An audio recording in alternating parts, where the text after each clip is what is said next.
I humiliated my husband about his career in front of his friends. He quietly planned to leave me.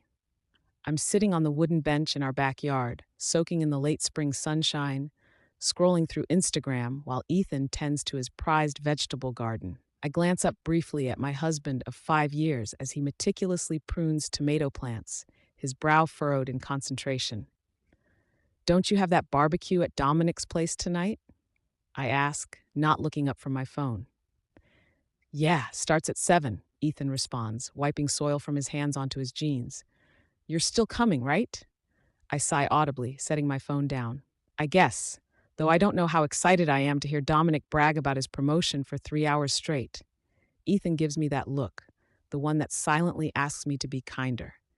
At 36, he's 4 years older than me, with gentle eyes that crinkle at the corners when he smiles. Today, though, they hold a hint of caution. Mia, please, these are my friends. And they're exhausting, I say, standing up to stretch. All those finance bros talking about their portfolios and business trips. I think, at least Dominic has something to brag about.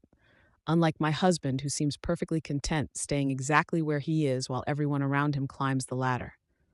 I don't say this out loud, not yet anyway. Later that evening, I'm standing on Dominic's expansive rooftop terrace overlooking downtown, sipping my third glass of Pinot Noir. The space is impeccably decorated with string lights and modern outdoor furniture that probably cost more than our monthly mortgage payment. Music plays softly from hidden speakers, while 15 or so of Ethan's friends and their partners mingle around platters of catered appetizers. I spot Ethan across the terrace, engaged in conversation with Dominic and his wife, Layla. Dominic gestures animatedly, no doubt describing his recent promotion to senior investment director or whatever fancy title was now embossed on his business cards. Bored to tears yet? I turn to find Sophie beside me, Dominic's sister-in-law. I've always liked her. She seems above the pretentiousness that permeates this crowd. Is it that obvious? I reply, taking another generous sip of wine. Only to those of us who aren't impressed by men who measure their worth by the size of their bonuses, Sophie says with a laugh. I glance over at Ethan again. He catches my eye and smiles warmly, raising his beer in my direction. I give him a half-hearted wave back. At least Dominic has something to show for all those long hours, I say. Ethan's been at the same environmental engineering firm for 7 years, and he's barely moved up at all. Sophie raises an eyebrow. Ethan, I thought he loved his job. That's the problem, I say, feeling the wine loosen my tongue. He does love it. He's so committed to his meaningful work that he turns down opportunities for advancement because they might take time away from his precious field projects. Meanwhile, I'm stuck in a house half the size of this place, while all his friends upgrade to bigger and better. I didn't realize you were unhappy with. Do you know what he said when Jefferson offered him that management position last year? I continue, not waiting for her response.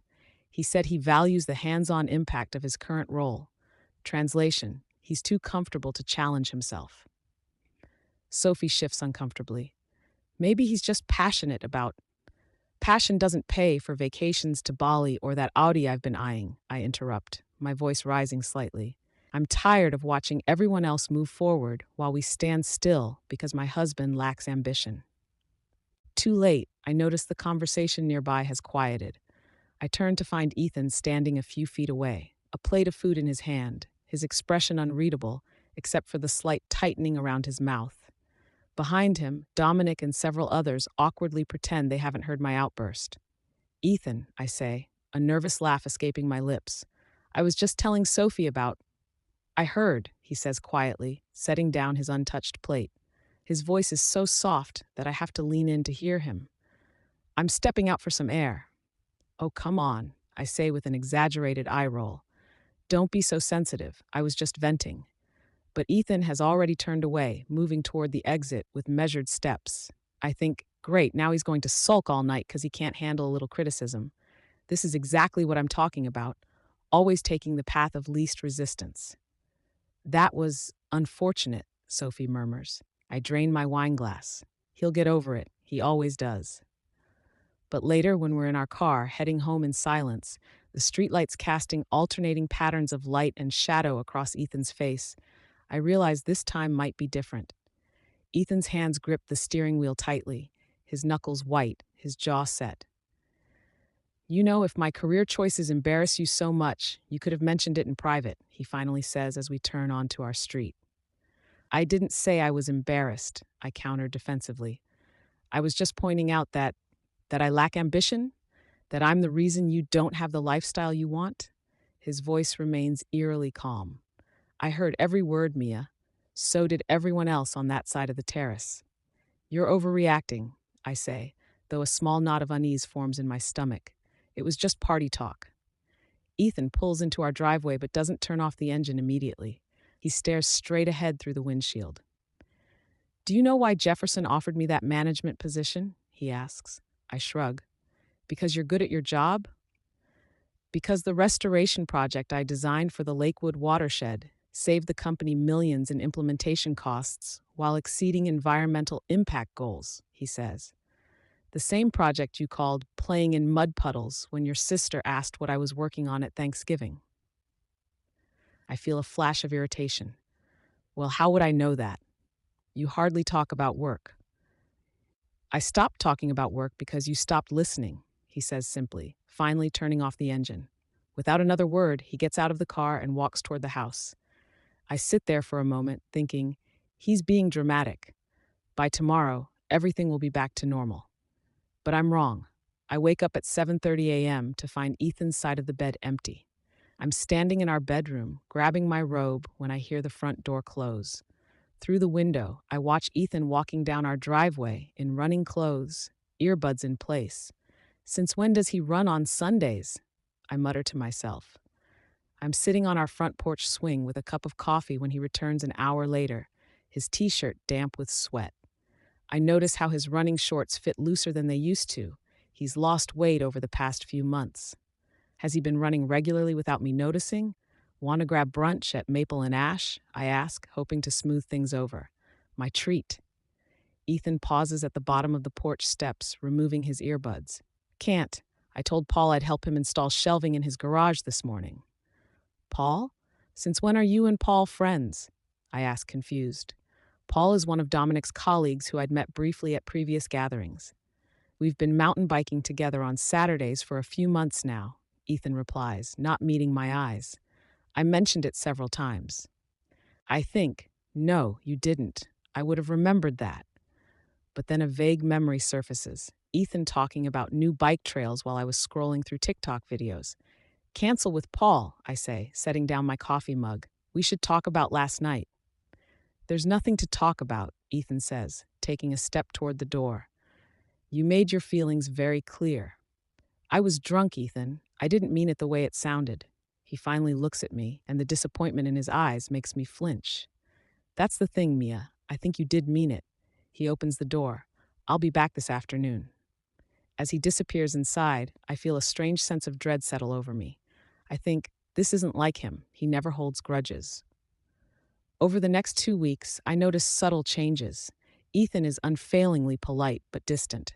He leaves early for work and returns later than usual. When I text him during the day, his responses are brief and devoid of the playful emojis he typically uses. I'm sitting at Riverfront Park on a bench during my lunch break, picking at a salad while scrolling through Instagram when I notice Layla has posted new photos.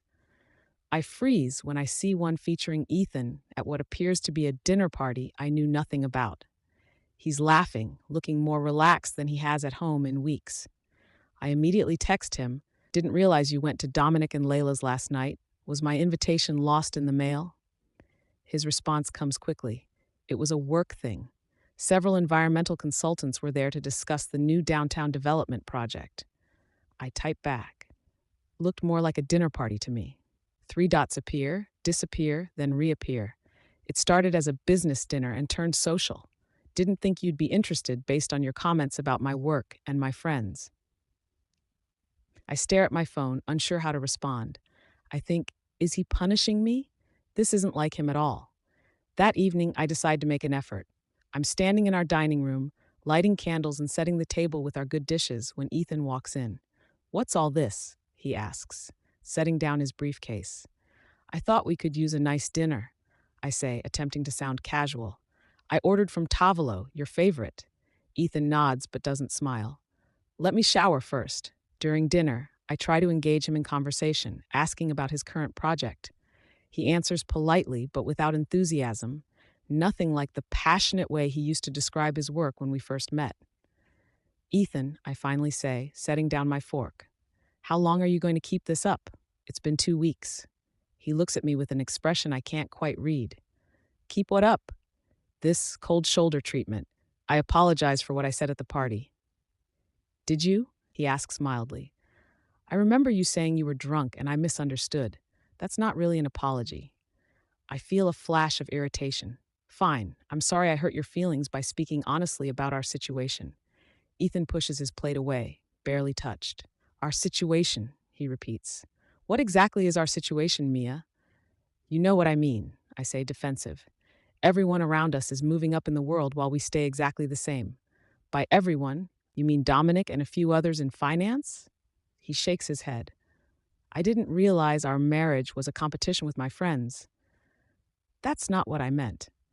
Then what did you mean? His voice remains calm, but his eyes are intense. Help me understand why my career choices are suddenly such a disappointment to you. I think, how can I explain that watching all these other wives upgrade their homes and cars and vacations while I'm stuck in the same routine makes me feel like I'm missing out? I just think you could be doing more with your talents, I say carefully. You're brilliant, Ethan. You could be leading your own firm by now if you pushed yourself. And that's what you want? For me to push myself toward goals I've never expressed interest in? I want us to have the life we deserve, I reply. Is that so wrong? Ethan is quiet for a long moment. The life we deserve, he finally says. I thought we were living it. He stands and carries his plate to the kitchen. I hear the scrape of food being discarded, the soft thud of the plate in the dishwasher. When he returns, he places a small stack of papers on the table. What's this? I ask. The watershed restoration project I mentioned. It was featured in an environmental engineering journal last month. His voice is flat. I've been recognized as an innovator in the field. The Governor's Environmental Council asked me to consult on state policy. I stare at the papers, seeing a photo of Ethan accepting some kind of award that I knew nothing about. Why didn't you tell me? I whisper. I did, he says simply. 3 times. You were always too busy with Instagram or calling Vanessa to listen. Before I can respond, he walks away, leaving me with the evidence of his professional success that I'd been too self-absorbed to notice. I'm standing in front of Vanessa's modernist apartment building downtown, nervously shifting my weight from one foot to another as I wait for her to buzz me in. My best friend since college, Vanessa has always been my sounding board. He's acting like a completely different person, I say minutes later, pacing across her polished concrete floors. It's like overnight, he just checked out. Vanessa sits on her sleek gray sofa, watching me with an expression I can't quite read. What exactly did you say at the party? The unfiltered version. I recount my conversation with Sophie, wincing slightly as I recall my exact words. When I finish, Vanessa is quiet for a moment. Mia, how would you feel if Ethan told all your friends that your job was embarrassing and you weren't successful enough for him? That's different, I protest. I didn't say his job was embarrassing. You just implied he lacks ambition and is the reason you don't have nice things. She counters. Same difference. I flop down beside her on the sofa. Whose side are you on? Yours, she says firmly, which is why I'm telling you that you messed up, badly. It can't be just about what I said at the party, I argue. There has to be more to it. Vanessa gives me a long look. Has it occurred to you that maybe this has been building for a while? That night might have just been the tipping point. I think, no, that can't be right. Ethan and I were fine before the party, weren't we? But as I drive home, memories begin to surface. Moments when I dismissed Ethan's work stories to scroll through social media, times I'd compared our life unfavorably to his friends, occasions when I'd made disparaging jokes about his dirt samples and tree-hugging projects. Have I been doing this all along? 2 more weeks pass with little improvement. Ethan and I exist in the same space but rarely connect. One Saturday morning, I wake to find him already gone. A note on the counter saying he's gone hiking with Paul and won't be back until evening. I'm in our home office, trying to focus on work I've brought home, when curiosity gets the better of me. I open Ethan's laptop. We've always known each other's passwords, telling myself I just want to understand what's going on with him. His browser history shows searches for apartments in Riverdale Heights, an up and coming neighborhood about 20 minutes away. My heart begins to pound as I check his email and find correspondence with a leasing agent about viewing a loft next Tuesday during his lunch break. No, I whisper to the empty room. He wouldn't. But the evidence is right in front of me. My husband is planning to leave. I shut the laptop and sit back, stunned. I think, this can't be happening. Ethan would never leave me. He loves me. He's always loved me. But has he? Or has he loved the person I used to be before I started measuring our life against others and finding it wanting? I'm still sitting there when my phone buzzes with a text from Sophie. Hey, weird question, but did Ethan tell you about the environmental award he received yesterday? Dominic mentioned it was a big deal. I stare at the message, then type back. Of course he did. So proud of him. Another lie to add to my growing collection. I'm standing in Rockside Vineyard, surrounded by lush grapevines stretching toward the horizon. It's the anniversary celebration for Dominic and Layla, 5 years married, just like Ethan and me. I hadn't wanted to come, but Ethan had said his attendance was non-negotiable, and I couldn't bear the thought of him showing up alone. Ethan mingles easily with the guests, while I stand awkwardly near the dessert table, feeling like an outsider. In the 2 days since discovering his apartment search, I've been walking on eggshells, trying to figure out how to confront him without revealing gnawing I invaded his privacy. He looks good, Sophie says, appearing beside me with 2 glasses of champagne. She hands me one. I follow her gaze to where Ethan stands chatting with a group that includes Paul and his wife. He's wearing a navy blazer I haven't seen before, and he does look good, tanned from his outdoor activities, leaner than he was months ago. Has he mentioned anything to you? I ask, unable to help myself. About us? Sophie gives me a surprised look. No, why would he? I shrug, trying to appear casual. No reason. Things have just been a bit strained since you told me he lacks ambition at Dominic's party, she finishes for me. I wince. I really messed up, didn't I? Want my honest opinion? Sophie asks. I nod, bracing myself. Ethan has always been one of the good ones, she says. He doesn't play games, doesn't posture like some of these guys. But the way you talked about him that night, she shakes her head. If my husband spoke about me that way to my friends, I'd be devastated. I know, I whisper. I've been trying to fix it, but I don't know how. Have you tried actually apologizing, not justifying or explaining, just apologizing? Before I can answer, Dominic calls for everyone's attention for a toast. I watch as Ethan moves to stand on the opposite side of the gathering from me, his body language closed off. As Dominic speaks about love and commitment, I think, I need to fix this tonight, whatever it takes. The drive home is silent. I'm sitting in the passenger seat, rehearsing what I want to say, when Ethan pulls into a lookout point overlooking the city. He puts the car in park but keeps the engine running. Why are we stopping? I ask. Ethan takes a deep breath, still looking straight ahead at the glittering city lights. I've signed a 6-month lease on an apartment in Riverdale Heights. I move in next weekend. Even though I'd seen the evidence, hearing him say it knocks the air from my lungs. You're leaving me? I'm taking some space, he corrects, finally turning to look at me. I need to figure out if this is still working. This? You mean our marriage? My voice rises. You're walking away after one fight? Ethan's laugh is hollow. One fight? Mia, we've been having the same fight for years. You've just been the only one participating while I tried to ignore it. What are you talking about? You've been unhappy with me, with my choices, with our life, for a long time, he says. The party just made it impossible for me to pretend otherwise anymore. That's not true, I protest, though even to my own ears it sounds weak. Isn't it? He turns more fully toward me. When was the last time you asked about my work without comparing it to someone else's? When was the last time you seemed genuinely happy with our life instead of scrolling through Instagram coveting what others have? I open my mouth to argue, then close it again. I can't remember. I love what I do, Mia, he continues, his voice softer now. I'm good at it. I make a difference. Until recently, I thought that was enough, that we were building a life based on values, not just accumulating status symbols. We were, I whisper. We are.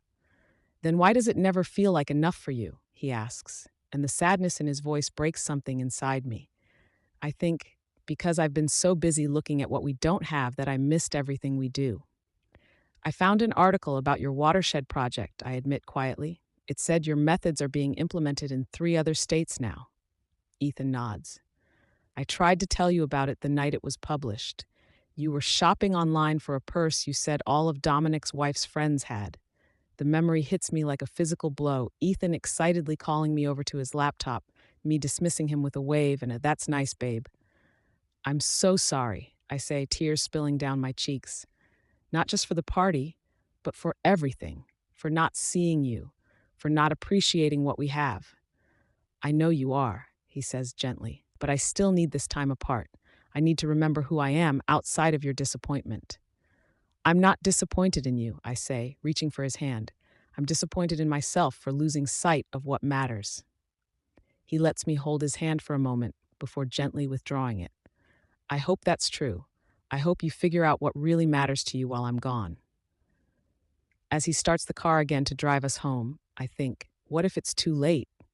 What if I've already lost him? A month later, I'm standing in our driveway watching as Ethan loads the last box into his car.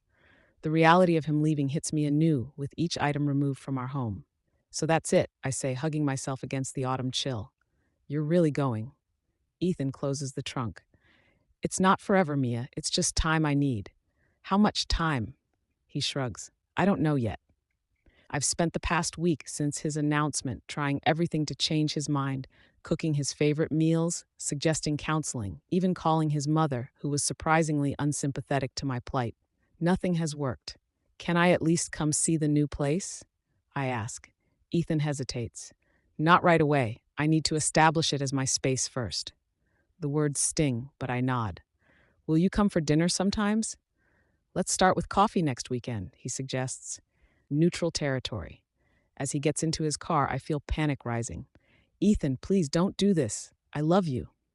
He pauses, one foot in the car. I love you too, Mia. That's never been our problem. I watch his car disappear down the street, then go back into our house, now just my house, and sink onto the sofa. The silence is deafening. I pick up my phone automatically, then pause before opening Instagram. Instead, I open my photos and scroll back to images from our early days together. Hiking trips, volunteer projects, the modest celebration when we bought this house. In every photo, we look genuinely happy. I think, when did I start wanting more than this? When did enough stop being enough? 2 months pass. Ethan and I meet weekly for coffee, sometimes extending to lunch. Our conversations are cautious at first, gradually becoming more comfortable. I learn about his new projects at work, including a prestigious study he's leading on urban waterway restoration. He seems lighter, more confident away from my judgment. I'm sitting in Creekside Park one crisp November afternoon, waiting for Ethan to arrive for our usual Saturday meeting, when I spot him walking along the path. He's deep in conversation with a woman I don't recognize, petite, with curly hair and an animated way of speaking. I watch as she touches his arm to emphasize a point, her face bright with enthusiasm. Jealousy flares so strongly it leaves me breathless. I think, no, not this. I can't lose him to someone else. Sorry I'm late, Ethan says, approaching my bench alone. The woman has continued down another path. Got caught up talking with Dr. Rivera. She's consulting on the urban waterway project. She seems friendly, I say, trying to keep my voice neutral. Ethan gives me a look that says he heard the jealousy anyway. She's brilliant and married with 3 kids. Relief washes over me, followed quickly by shame. I didn't mean. Yes, you did, he interrupts, though not unkindly. But it doesn't matter. Even if she wasn't married, I wouldn't be interested.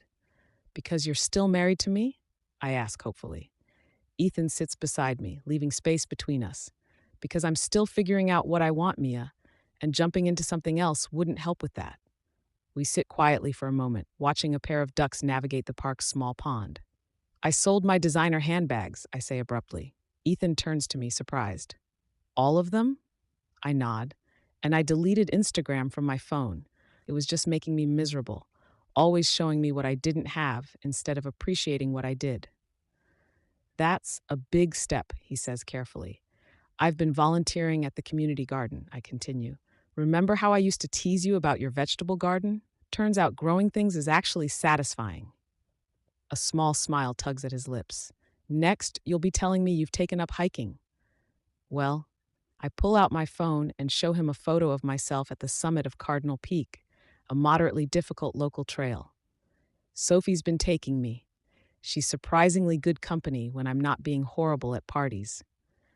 Ethan studies the photo, then looks at me with something like wonder. Why all these changes, Mia? I take a deep breath because I want to be the kind of person who appreciates what matters, the kind of person who would never say what I said that night. I meet his eyes, the kind of person who deserves you, whether you come back or not. 3 months after Ethan moved out, I'm standing in the doorway of his apartment for the first time. He's finally invited me over for dinner, a milestone in our cautious reconciliation journey. The space is smaller than our house, but filled with natural light. Plants line the windowsills, and his bookshelves are packed with environmental texts and the fantasy novels he loves. It's undeniably Ethan's space with nothing of me in it. It's nice, I say, meaning it. Very you. That was kind of the point, he admits, taking my coat. I needed to remember who I am outside of us. And, I ask, nervous about the answer, did you figure it out? Ethan leads me to a small dining table already set for two. I think so. I remembered that I like my work, even if it's not prestigious by some standards. I remembered that I value purpose over status, and I remembered that I used to feel supported in those choices, not diminished by them. The words sting, but I nod. You should feel supported. What you do matters. Over dinner, Ethan tells me about his latest project, a collaboration with 3 other firms to develop sustainable water management systems for drought-prone areas. As he speaks, his passion is evident, and I find myself genuinely interested, asking questions and delighting in his animated responses. You know, he says as we clear the dishes, this is the most you've engaged with my work in years. I know, I say quietly. I got so caught up in comparisons that I stopped seeing what was right in front of me. Later, as Ethan walks me to my car, I gather my courage. I miss you. I miss us. Not because I'm lonely or because the house feels empty, but because you're the best person I know and I was too blind to see it. Ethan leans against my car, studying me in the glow of the streetlight. I miss you too, but I don't miss who we were becoming. We can be better, I promise. I can be better. He reaches out and tucks a strand of hair behind my ear, the most intimate gesture he's made in months. Maybe, but we need to be sure. 6 months after Ethan moved out, I'm standing in our backyard, my backyard, watching as Dominic helps Paul set up the new grill for the small gathering I'm hosting. It still feels strange to entertain alone, but I'm learning. Ethan's lease is up next week, Dominic mentions casually as he adjusts a burner. Has he decided what he's doing? My heart skips. He hasn't told me yet. The past 6 months have been a journey of self-discovery for both of us. We meet regularly, sometimes just the two of us, sometimes with friends. We've even attended couples counseling, working through the patterns that led to our separation. I've learned to listen when Ethan speaks about his work, to celebrate his accomplishments rather than measuring them against others. He's learned to be more direct about his needs instead of silently absorbing my discontent until it became unbearable. Sophie arrives with a salad and pulls me aside. Have you asked him to come home yet? I shake my head. I'm afraid to pressure him. Sometimes men need to be told what we want, she advises. Directly. The party is small but lively, just a few close friends, including Paul and his wife, Sophie and Vanessa. Ethan arrives last, bringing a bottle of wine and homemade bread from the baking class he's been taking.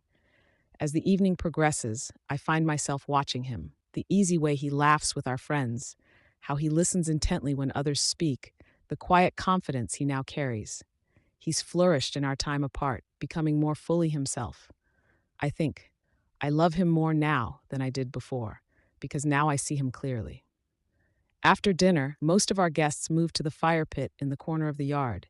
Ethan stays behind, helping me clear plates. You don't have to do that, I tell him. You're a guest. Old habits, he says with a small smile. We work side by side in comfortable silence. When we finish, he turns to me. So, he says, my lease is up next week. I nod, my heart racing. I know. I've been thinking about what's next. And I barely breathe the word. Ethan takes my hand, leading me to a quiet corner of the yard where we can see our friends laughing around the fire, but remain private. These past 6 months have been hard, he begins, but necessary. I needed to remember my worth outside of your expectations, and you needed to figure out what really matters to you. You matter to me, I say immediately.